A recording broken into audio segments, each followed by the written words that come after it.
Salam sejahtera, renungan harian Menebret ditulis oleh Pendeta Rois Panjaitan. Pernahkah kita bertanya dalam hati, Tuhan, kenapa Engkau izinkan orang-orang yang menjengkelkan, menyakiti, bahkan mengecewakan hadir dalam hidupku? Di zaman sekarang, di tengah keluarga, tempat kerja, bahkan pelayanan, kita sering berhadapan dengan orang yang sulit dipahami, egois, atau menyakitkan hati. Namun, apakah semua itu kebetulan? Ataukah Tuhan sedang mengerjakan sesuatu dalam diri kita? Alkitab berkata, "Saudara-saudaraku, anggaplah sebagai suatu kebahagiaan apabila kamu jatuh ke dalam berbagai-bagai pencobaan. Sebab kamu tahu bahwa ujian terhadap imanmu itu menghasilkan ketekunan." Yakobus pasal 1 ayat 2-3. Pada saat itu, Daud sedang berada di masa paling sulit dalam hidupnya. Ia melarikan diri karena dikhianati oleh anaknya sendiri, Absalom.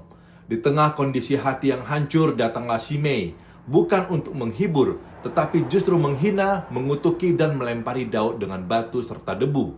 Bayangkan, saat sedang terpuruk, justru ada orang yang menambah luka. Salah satu prajurit Daud ingin membunuh Shimei saat itu juga. Namun respon Daud sangat mengejutkan. Daud melihat sesuatu yang berbeda. Ia tidak hanya melihat Shimei sebagai orang yang menjengkelkan, tetapi sebagai bagian dari proses yang Tuhan izinkan. Di zaman sekarang, orang menjengkelkan bisa hadir dalam berbagai bentuk. Rekan kerja yang tidak menghargai kita, teman yang menusuk dari belakang, bahkan keluarga yang tidak mengerti kita.